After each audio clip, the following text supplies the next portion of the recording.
ठीक है, स्टार्ट करते हैं। वो धीरे धीरे और कम हो जाएगी धीरे धीरे हमेशा कम होती ही है। तो यहाँ से आगे बढ़ते हैं। तो भगवान क्या बता रहे थे कल अष्टांग योग के बारे में कि किस प्रकार से जो 5 प्रकार की वायु होती है, प्राण, अपान, समान, व्यान, उदान। हाँ, इसको नोट कर सकते हो। प्राण वायु, समान वायु, उदान वायु, व्यान वायु और समान वायु। तो ये 5 प्रकार की वायु होती है। मैंने कल बताया था आपको कि 5 प्रकार की वायु होती है जो कि हमारे सूक्ष्म शरीर के अंतर्गत होती है। ठीक है, और इन्हीं 5 प्रकार की वायु में ढका होता है हमारा मन, मतलब सूक्ष्म शरीर। और सूक्ष्म शरीर में हमारे होते हैं मन, बुद्धि, अहंकार। और मन के इर्द गिर्द हमारी आत्मा उसके आसपास हो रही होती है। तो इसलिए अष्टांग योग का पालन क्यों किया जाता है? अष्टांग योग से क्या फायदा होता है? अष्टांग योग के माध्यम से हम वो सूक्ष्म लेवल तक आते हैं और वायु को शुद्ध करते करते करते करते अपना सूक्ष्म शरीर को शुद्ध करते हैं, फिर मन, फिर करते करते आत्मा तक पहुंचते हैं। तो आत्मा तक जाने का ये शॉर्टकट है प्राणायाम की विधि, अष्टांग योग की विधि लेकिन हमने डिस्कस करा था कि किस प्रकार से वी एज अ डिवोटी इसको फॉलो नहीं करते हैं, क्योंकि हमारे पास ऑलरेडी भक्ति का साधन है।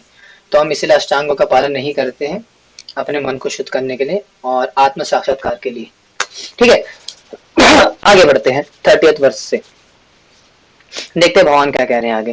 कह रहे हैं कि सर्वे सर्वे यपेत विदो यज्ञेशपेत कल्मषाम यज्ञशिष्टामृत भुजो यान्ति Brahma सनातना।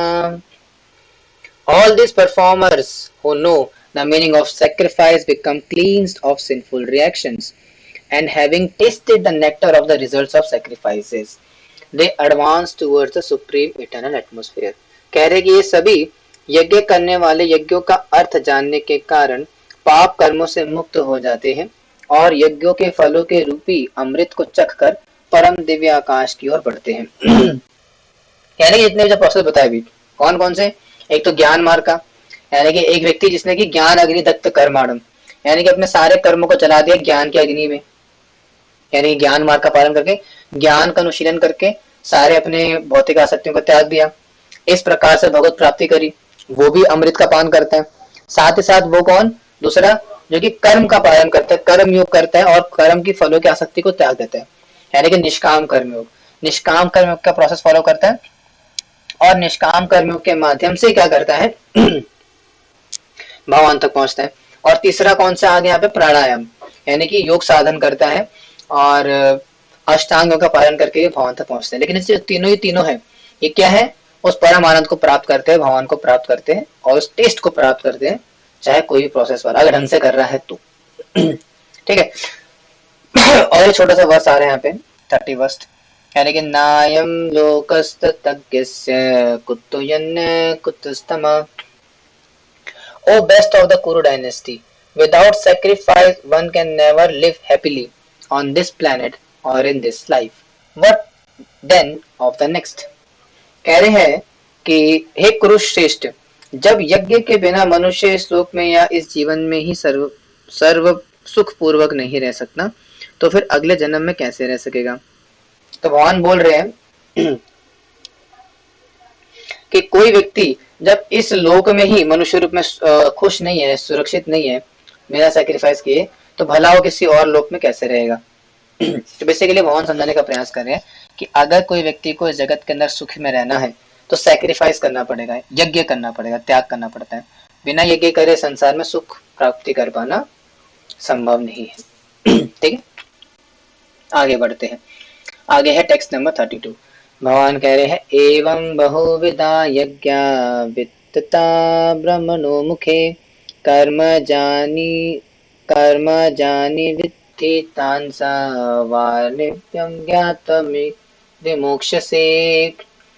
All these different types of sacrifice are approved by the Vedas, and all of them are born of different types of work. Knowing them as such, you will be liberated. कह रहे हैं कि ये विभिन्न प्रकार के यज्ञ वेद सम्मत है और ये सभी विभिन्न प्रकार के कर्मों से उत्पन्न है। इन्हें इस रूप में जानकर तुम मुक्त हो जाओगे। यानी कि बेसिकली भगवान बता रहे हैं कि जो तीनों जो प्रकार के प्रोसेसेस हैं, चाहे वो ज्ञान का मार्ग हो, कर्म का मार्ग हो या अष्टांग का मार्ग हो, तीनों ही वेदों से आए हैं और इन तीनों को जानने के बाद आपको मुक्ति प्राप्त हो सकती है। ठीक है, वो बता रहे भगवान। आगे बढ़ते हैं। आगे कह रहे कि श्रेयान द्रव्यमया तद्या जज्ञाना जग यज्ञानाः परन्तप सर्व कर्माखिलं पार्था ज्ञाने परिसमाप्यते। ज्ञाने परिसमाप्यते। O chastiser of the enemy, the sacrifice performed in knowing knowledge is better than the mere sacrifice of material possessions. After all, O son of Pritha, all sacrifices of work come culminate in transcendental knowledge. ये वर्ष को पकड़ के रखना, बहुत important वर्ष है ये। कह रहे हैं कि हे परंतप, दिव्य यज्ञ से ज्ञान यज्ञ श्रेष्ठ है। ठीक है, द्रव्य यज्ञ से ज्ञान यज्ञ श्रेष्ठ है। हे पार्थ, अंतोतगत्वा सारे कर्म यज्ञों का अवसान दिव्य ज्ञान में होता है। बेसिकली भगवान समझाने का प्रयास कर रहे हैं कि जो ज्ञान यज्ञ है वो कर्म यज्ञ से ज्यादा श्रेष्ठ है। यानी कि ज्ञान योग जो है इज फार बेटर देन कर्म योगा। ठीक है, क्यों? क्योंकि जो कर्म योग के सैक्रिफाइसेस हैं वो अल्टीमेटली लीड करते हैं ज्ञान योग की तरफ। इसीलिए ज्ञान योग ज्यादा श्रेष्ठ है कर्म योग के मुकाबले। अब इस वर्ष को पकड़ के चलना, क्योंकि जो 5th चैप्टर आने वाला है उसका पहला वर्ष यही लेकर के आएगा।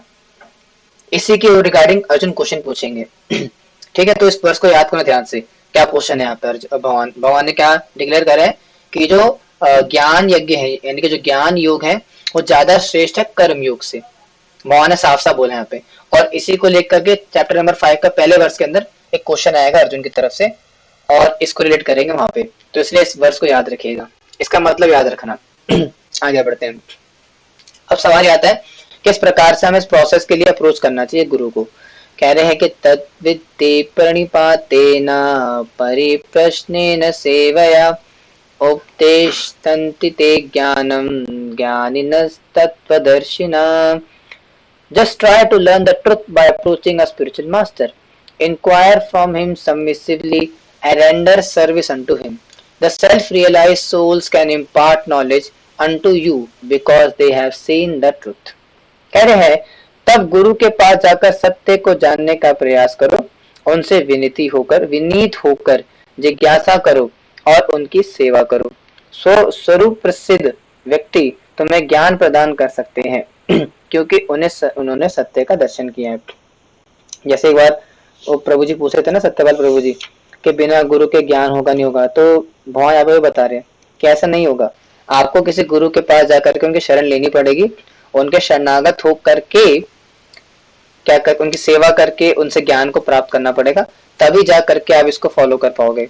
क्योंकि उनको क्यों पकड़ना है? क्योंकि उन्होंने सत्य को दर्शन किया है।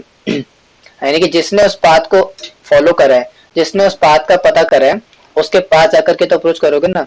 जैसे मान लीजिए अगर मुझे क्रिकेट खेलना है या क्रिकेट सीखना है, तो क्रिकेट सीखने के लिए मुझे किसी क्रिकेटर के पास जाना पड़ेगा, किसी क्रिकेट कोच के पास जाना पड़ेगा, क्योंकि उसको क्रिकेट खेलना आता है, मुझे नहीं आता। और उनके पास जाने के बाद क्या करना पड़ेगा? उनको मंथली फीस देनी पड़ेगी या अदर चीजें करनी पड़ेगी। वैसे ही जब हमें भी भगवत भक्ति के मार्ग में लगना होता है या किसी भी योग के मार्ग में लगना होता है, तो हमें भी क्या करना पड़ता है? गुरु के पास जाना पड़ता है, और गुरु के पास जाकर के उनकी सेवा करनी पड़ती है, उनसे ज्ञान प्राप्त करना पड़ता है। उसके बाद जा करके हम इस प्रोसेस में लग पाते हैं। क्यों गुरु के पास जाना था? तो गुरु ने उस प्रोसेस को फॉलो करके सिद्धि और स्वशुद्धि प्राप्त करी है, इसलिए उनके पास जाना पड़ता है। ठीक है, भगवान भी ये चीज बता रहे हैं, तो इसलिए गुरु के पास तो जाना ही पड़ेगा। बिना गुरु ज्ञान नहीं होता। आपने सुना है बहुत पुरानी कहावत। तो भगवान भी चीज को स्थापित कर रहे हैं कि गुरु, that is why Guru is very important. आगे बढ़ते हैं। आगे कह रहे हैं कि यज्ञात्माना पुनर्मोह एवं यास्यसि पांडवा येन भूतानि शेषाणि द्रक्ष्यस्यातन्यथो मयि। कह रहे हैं having obtained real knowledge from a self-realized soul, you will never fall again into such illusion, for by this knowledge you will see that all living beings are but part of the Supreme, or in other words that they are mine. कह रहे हैं सुप्रसिद्ध व्यक्ति के वास्तविक ज्ञान प्राप्त कर चुकने पर तुम पुनः कभी ऐसे मोह को प्राप्त नहीं होगे क्योंकि इस ज्ञान के द्वारा तुम देख सकोगे कि सभी जीव परमात्मा के अंश स्वरूप है, अर्थात वो मेरे हैं। यानी कि भगवान साफ साफ बता रहे हैं, अगर आपने गुरु के पास जाकर के उनकी सेवा करके इस दिव्य ज्ञान को प्राप्त कर लिया तो फिर क्या होगा, आपके अंदर से जो मोह बैठा हुआ है, ये जो अज्ञानता, मोह रूपी अज्ञानता है, वो चली जाएगी। क्यों? क्योंकि उस ज्ञान को हासिल करने के बाद आप ये चीज देख पाओगे कि जो सारे जीव है वो मेरे ही अंश है। अरे भगवान 14 चैप्टर के अंदर इसको स्थापित भी करेंगे। ममेवांशो जीव लोके जीव भूता सनातना मम मत्मारा निवर्तन्ते मनुष्यः क्या है, ममेवांशो जीव लोके जीव भूता सनातना मनष्ठानि इंद्रियाणि प्रकृति स्थानि करिष्यति, है ना। मोहन आगे बोलेंगे इस चीज को कि ममेवांशो जीव लोके जीव भूता सनातना, कि जीव क्या है, मेरा सनातन अंश है। और यही ज्ञान आपको मिलता है जब आप गुरु के शरणागत होकर के उनकी सेवा करके इस ज्ञान को प्राप्त करते हो, तब आप समझ पाते हो कि जो जीव है वो सारे भगवान के अंश है। और उसको जानने के बाद क्या होता है, आप इस मोह रूपी अंधकार से निकल जाते हैं। ठीक है, आगे बढ़ते हैं। आगे कह रहे हैं कि अपि चेदसि पापेभ्यः सर्वेभ्यः पाप कृतमः सर्व ज्ञानापलेनेव वृज्निं संतरिष्यसि। Even if you are considered to be the most sinful of all sinners, when you are situated in the port of transcendental knowledge, you will be able to cross all over the ocean of miseries. Very important.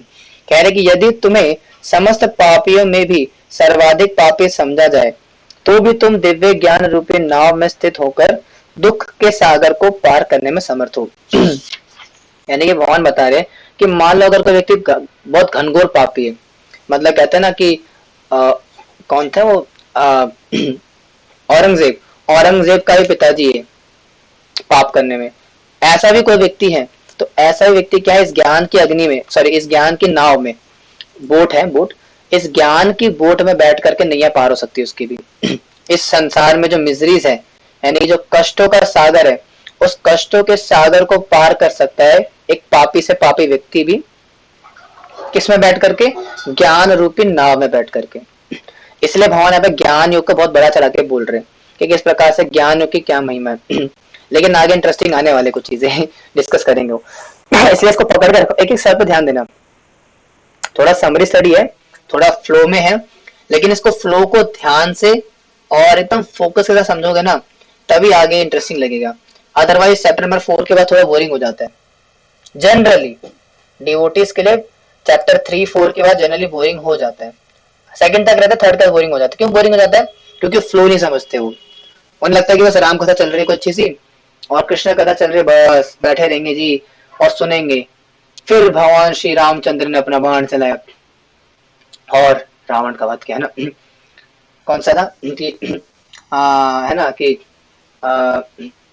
धनुष तोड़ैया मैं हो राम, राम सिया राम जय जय राम। तो ऐसे कोई राम कथा नहीं चल रही यहाँ पे। ये भगवत गीता बहुत ही डिटेल साइंस है। इस साइंस को समझने के लिए साइंटिफिक माइंडसेट चाहिए आपको। हालांकि भक्ति इंपॉर्टेंट है, भक्ति भी चाहिए, लेकिन भक्ति के साथ साथ आपको एक बहुत ही फिक्स्ड माइंड के साथ बैठना पड़ेगा, व्यवसायत्मिक का बुद्धि के साथ बैठना पड़ेगा, तब जा करके साइंस समझ में आती है। अदरवाइज आज डिवोटीज कम हुए हैं, धीरे धीरे करके और कम हो जाएंगे। क्यों? क्योंकि you will lose your interest. जैसे जैसे गीता आगे बढ़ेगी आपका इंटरेस्ट चला जाएगा, क्योंकि गीता अभी आगे और मुश्किल होने वाली है। मुश्किल तब हो जाती है जब फ्लो को नहीं समझते। सीधी सी बात, अगर आपको फ्लो समझ में आ गया कि कैसे गीता बह रही है, तो फिर आगे तक आनंद आता है पढ़ने में। मुझे पूरा साल हो गया पढ़ाते पढ़ाते, but I am still enjoying Bhagavad Gita. Enjoying नहीं बोलेंगे, मतलब I am still relishing Bhagavad Gita. कितनी बार पढ़ा ले, लेकिन आज भी इतना अच्छा लगता है पढ़ने में। क्यों? गुरु वैष्णव की कृपा से, प्रभुपाद की कृपा से I have understood the flow. वो फ्लो समझ में आया है, तो फ्लो समझ में आ जाता है, आनंद लगता है पढ़ने में। अच्छा, यहाँ पे ऐसे मिलता है, यहाँ पे ऐसे आता है।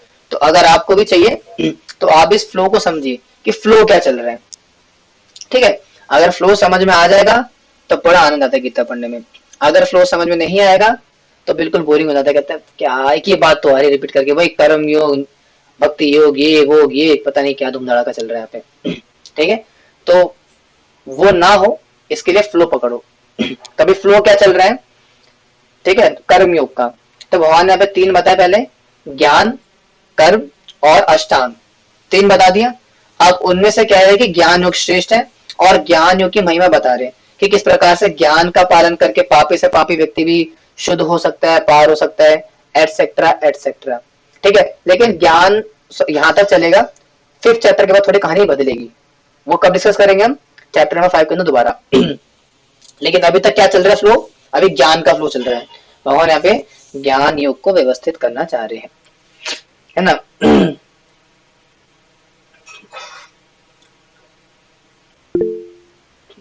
क्वेश्चन, एक सेकेंड, अपना माइक्रोफोन कोई प्लीज ऑन ना रखिएगा, जिसको क्वेश्चन होगा सिर्फ वही बोले, नहीं तो खामा मुझे फिर आपको म्यूट करना पड़ जाएगा, म्यूट। हाँ बोलिए, क्या कहना है, कहाँ पे था। नमस्ते गुरुजी। हरे कृष्णा, बोलिए। गुरुजी, ज्ञान कैसे प्राप्त करने का है? अभी क्या बताया था, ऐड में पूछना, वही तो वो बता रहे हैं, गुरु के पास जाके शरण में आना, उनकी सेवा करना, उससे ज्ञान प्राप्त होता है, अभी तो बताया भी। 2 वर्ष पहले, आप बाद में आऊंगे शायद, कोई बात नहीं, वो रिकॉर्डिंग देख रहे समझ में आ जाएगा उसके, ठीक है। ठीक है, थैंक यू गुरुजी। आगे बढ़ते हैं। तो आगे कौन सा वर्ष में मैं बोला, ये रहा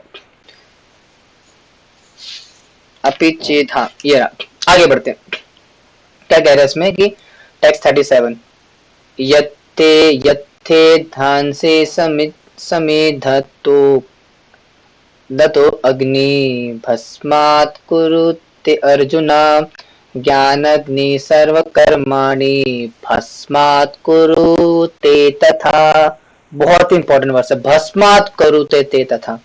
As a blazing fire turns firewood to ashes, O Arjuna, so does the fire of knowledge burn to ashes all reactions to material activities. कह रहे हैं यहाँ पे, जैसे प्रज्वलित अग्नि ईंधन को भस्म कर देती है, उसी तरह हे अर्जुन ज्ञान रूपी अग्नि भौतिक कर्मों के समस्त फलों को जला डालती है। सिंपल सा एग्जांपल दिया उन्होंने, जिस प्रकार अभी सर्दी का मौसम चल रहा है, समझ में भी आएगा। सर्दी के मौसम में क्या करते हैं, बॉन फायर लगाते हैं ना, अग्नि जलाते हैं, आग सेकने के लिए। और आग जलने के बाद लकड़ी का क्या हाल होता है, एशेस बन जाती है, राख बन जाती है। वैसे ही जिस प्रकार से लकड़ी जलाने के बाद राख बन जाती है, उसी प्रकार से ज्ञान की अग्नि में जब व्यक्ति ज्ञान का पालन करता है, ज्ञान युग का पालन करता है, तो उस ज्ञान की अग्नि में क्या होता है, उसके सारे कर्म जल के नाश हो जाते हैं। वाह क्या बात है। आगे बढ़ते हैं, आगे कह रहे कि नाही ज्ञानेन सदृश्यम पवित्रमिह विद्यते तत्सत्वं योग संसिद्धि कालेनात्मनिविदन्ति।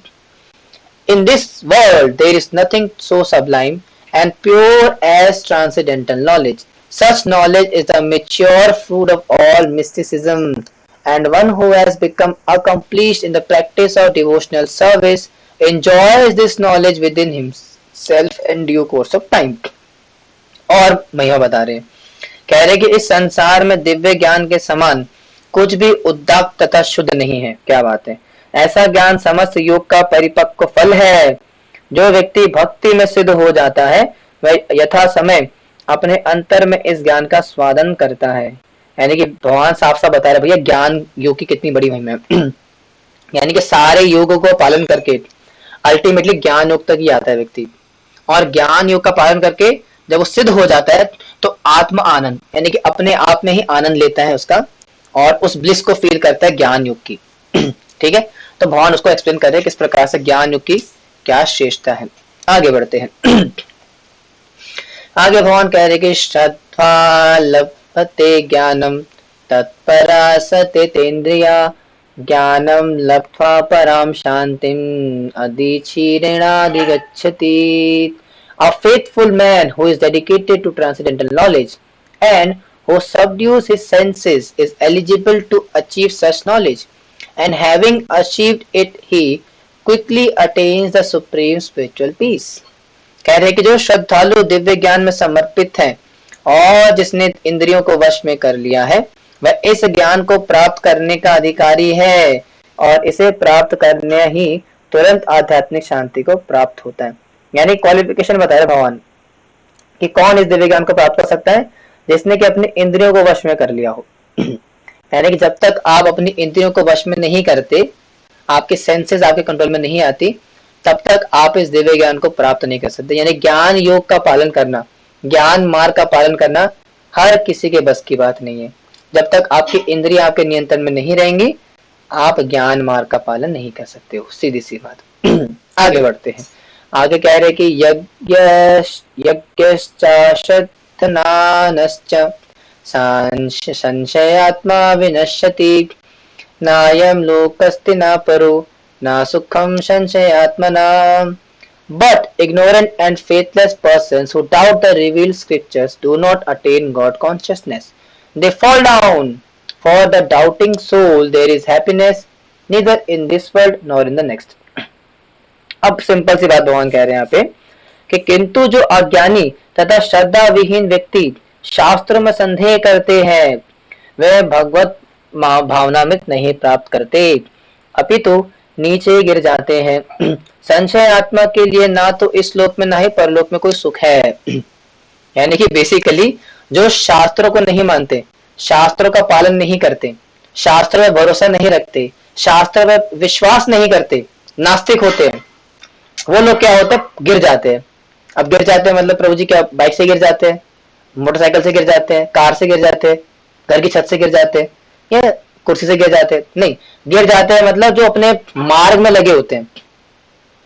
जैसे एक भागवतम के अंदर बड़ा फेमस वर्स आता है कि आयुर्कृच्छेन परम पदम तथा पतन्ति यथा। दुरास्य ऐसे करके वर्स आता है कि आयुर्कृच्छेन परम पदम तथा पतन्ति यथा। विमुक्त मानिना करके वर्स आता है, जिसमें भगवान बताते हैं कि जो ज्ञानी होते हैं वो अपने आप को आर्टिफिशियली विमुक्त, अपने आप को लिबरेटेड मान लेते हैं और इसलिए भगवान के चरण कमल में अपराध करते हैं। और उससे क्या होता है, पतन्ति यथा, है ना, आयुर्कृच्छेन परम पदम तथा पतन्ति यथा, पतन होता है उसका फिर वहां से। वैसे ही अगर कोई शास्त्रों का पालन नहीं करता, शास्त्रों पे विश्वास नहीं रखता, उसका भी पतन होता है और साथ ही साथ आदमी को सुख मिलता है, ना तो इस जगत के अंदर और ना ही किसी दूसरे जगत के अंदर। सिंपल सी बात। यानी कि जो व्यक्ति शास्त्रों को नहीं मानता, नास्तिक होता है प्रॉपरली, उनके लिए सुख का कोई इलाज नहीं है, कोई तरीका नहीं रह जाता। और इसलिए हम देख रहे हैं आज के जीवन में संसार में इतने कष्ट क्यों हो रखे हैं, इतने डिप्रेशन, एंजाइटी। मैंने आई थिंक हमारी कोई क्लास हुई संडे को, कुछ समय पहले, कुछ 1.5-2 महीना पहले क्लास हुई थी। उसमें प्रभु जी बता रहे थे क्लास के दौरान कि रेट्स ऑफ सुसाइड के रेट कितने बढ़ गए हैं। किसी आर्टिकल में पढ़ा रहे थे वो कि किस प्रकार से जो डिप्रेशन के केसेस है और ये सब चीजें जो चीजें हैं बढ़ते जा रही है। क्यों बढ़ती जा रही है? क्योंकि ज्ञान शास्त्र का पालन नहीं करते लोग, नास्तिक जीवन जी रहे, इसलिए सुख नहीं मिल पाता। खैर वो आगे की बात है, आगे बढ़ते हैं। लेकिन मोटा मोटा सिद्धांत यहाँ पे था कि शास्त्रों का पालन करना चाहिए, शास्त्रों को उस पर विश्वास भरोसा रखना चाहिए। आगे बढ़ते हैं। आगे कह रहे हैं कि योग संन्यस्त कर्माणाम ज्ञान संजित संशयम आत्मवंतम न कर्माणि निबद्धन्ते Dhananjaya. One who acts in devotional service, renouncing the fruits of his actions, and whose doubts have been destroyed by the transcendental knowledge, is situated factually in the self. Thus he is not bound by the reactions of her, O conqueror of riches. कह रहे हैं जो व्यक्ति अपने कर्म फलों का परित्याग करते हुए भक्ति करता है और जिसके संशय दिव्य ज्ञान द्वारा विनिष्ट हो चुके हैं, वही वास्तव में आत्मपरायण है। हे धनंजय, वह कर्मों के बंधन से नहीं बंधता। यानी कि जिस व्यक्ति ने भगवत भक्ति के मार्ग को स्वीकार कर लिया है और साथ ही साथ अपने सारे संशय दूर कर लिए, शास्त्रों को वचनों का पालन करके और शास्त्र फेथ रख के, विश्वास रख के सारे संशयों को दूर कर लिया है, ऐसा व्यक्ति आत्मपरायण यानी कि आत्मा में संतुष्ट रहता है, आनंद में रहता है। तो यानी कि जीवन में आनंद कहां से आएगा? भक्ति से, मतलब कृष्णा कॉन्शियसनेस के प्रोसेस में लग करके, साथ ही साथ शास्त्र जो हम पढ़ रहे हैं वन ऑफ द शास्त्र, शास्त्र के वाणी को पालन करके इस पे विश्वास रख के। ये ज्ञान मार्ग का एक एसोटेरिक वर्जन है, थोड़ा बाहर का वर्जन है हमारे स्टाइल में, मतलब कृष्णा कॉन्शियस स्टाइल में ज्ञान का मतलब ये ज्ञान मार्ग का मतलब ठीक है। आगे बढ़ते हैं, ये चैप्टर फिनिश होने वाला है, इसके बाद चैप्टर 5 का थोड़ा एक ग्लिम्स देंगे फटाफट से, ग्लिम्स तो नहीं, काफी अच्छा खासा कवर हो आधा कवर हो जाएगा, छोटा सा चैप्टर ज्यादा नहीं है ठीक है। हालांकि चैप्टर नंबर 5 एक क्लास में फिनिश हो जाता है, लेकिन थोड़ा हमारा ऐसा गड़बड़ हो गया, लेकिन फिर भी विल ट्राई, इस वीक में फिनिश हो जाएगा, वो चैप्टर 5 तक हो जाएगा ठीक है आगे बढ़ते हैं, आगे कह रहे हैं तस्माद् ज्ञानासम्भूतं हर्षथं सिन्नात्मना चित्तेनं संचयं योगां तिष्ठते स्थित भारता। 47 थे ना, 42 कहाँ से आ गए, ठीक है जो भी है अच्छी बात है, तो और भी मुझे लगा शायद 47 वर्सेस है इसके अंदर, okay it's all right. Therefore the doubts which have arisen in your heart out of ignorance should be slashed by the weapons of knowledge armed with yoga. O Bharat, stand and fight. अब ये बहुत interesting बात है, इसी से chapter 5 start होने वाला है। अतः तुम्हारे हृदय में अज्ञान के कारण जो संशय उठे हैं उन्हें ज्ञान रूपी शस्त्र से काट डालो। हे भारत, तुम योग से संबंधित होकर खड़े हो और युद्ध करो। ये इंपॉर्टेंट लाइंस है। भगवान क्या बोल रहे हैं कि तुम्हारे मन में क्या थे, संशय आ गए थे। क्या क्या संशय आए थे भगवान के मन में, किसी को याद है, कोई बताना चाहेगा? क्या क्या इग्नोरेंस के संशय आए थे भगवान में लड़ने से पहले अर्जुन के? क्या बताएगा आप में से कि थोड़ा देखते हैं ना आपने भी कितना करा, चार चैप्टर फिनिश हो गए, 5 तक आ गए। क्या क्या संशय थे अर्जुन के जो कि भगवान कह रहे कि आपके ज्ञान से कट गए होंगे, ज्ञान से खत्म हो गए होंगे, है ना, आपके संशय दूर हो गए होंगे ना जो कि अज्ञान से कट गए। तो कौन कौन से संशय थे अर्जुन के? जी बताइए मैं जिससे युद्ध कर रहा हूँ वो मेरे मतलब रिश्तेदार ही हैं। हाँ, उसका मतलब क्या है, मतलब वो कारण क्या था? हाँ, बताया तो सही आपने, लेकिन ये इसका रूट कॉज क्या है, मतलब इसको बोलेंगे क्या?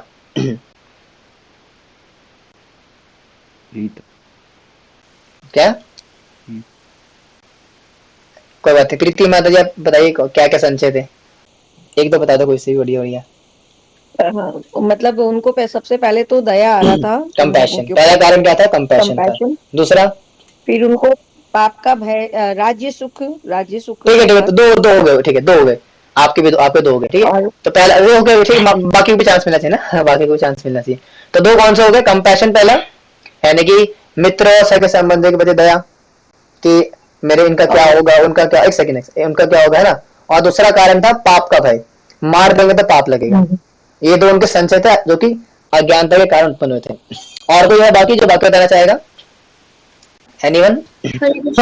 वंशनाश गुरुजी, वंशनाश हो जाएगा। हाँ तो पांचवा कारण, हाँ चौथा कारण क्या था? पारिवारिक वंशावली का नाश। क्या बोल रहे थे कि हम सारे क्षत्रियों को मार देंगे, क्षत्रियों को मारने से क्या होगा, कुल परंपरा नाश हो जाएगी, कुल परंपरा का नाश होने से मतलब क्षत्रिय, सॉरी उल्टा बोल दिया, क्षत्रिय मारे जाएंगे, क्षत्रिय मारे जाएंगे तो स्त्रियों की रक्षा करने के लिए कोई बचेगा नहीं, और स्त्रियों की रक्षा नहीं होगी तो स्त्रियां दूषित हो जाएंगी, स्त्रियां दूषित हो जाएंगे तो फिर वंशावली का नाश हो जाएगा, अवांछित संतान उत्पन्न होगी, फिर अवांछित संतानें क्या करेंगी? पिंडदान नहीं करेंगी, पिंडदान नहीं करेंगे तो पितर तरेंगे नहीं। तो ये चौथा कारण काफी सिस्टमेटिक भगवान ने बताया था और अर्जुन ने बताया था युद्ध ना करने का, ठीक है। ये 3 हो गए, चौथा कोई एक तीसरा रहता है, कोई याद है किसी को तीसरा? और कोई एक कारण और था, पाप का भय। पाप का भय हो गया ना, असमंजस, कंफ्यूजन सर, कंफ्यूजन, हाँ असमंजस, कंफ्यूजन सर। एक सेकंड आराम से, कौन बोल रहे हैं? नाम लेके बोलिए। सुनीता सुनीता माता जी, ठीक है। तो असमंजस, पांचवा कारण क्या था? डिसीजन ना ले पाना, असमंजस।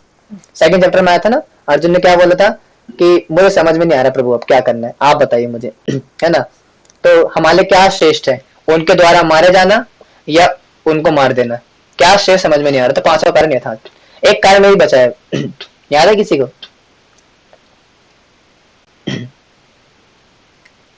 राजसुख। हाँ ठीक है, राजसुख, है ना, कि राजसुख नहीं भोग पाएंगे, ये तीसरा कारण था कि सबको मार देंगे अपने सगे संबंधियों को, तो फिर राज्य सुख नहीं भोग पाएंगे, जीवन में आनंद नहीं आ पाएगा, है ना। तो ये 5 कारण अर्जुन ने दिए थे, जो कि कैसे आए थे, इग्नोरेंस के कारण। हो गया बंद कर दीजिए माइक अपना। तो 5 कारण आए थे युद्ध ना करने के, आउट ऑफ इग्नोरेंस। तो अर्जुन ने, भगवान ने क्या बोला, अब मुझे उम्मीद है कि ज्ञान की अग्नि से क्या करो, आपका ये अज्ञान, सॉरी जो अज्ञान है ये जल चुका होगा, इसलिए क्या करो, अब खड़े हो, युद्ध करो। अब यहाँ पे बड़ा एक कैच आने वाला है। वो कैच क्या है, चैप्टर नंबर 5 के अंदर आएगा यहाँ पे, ठीक है।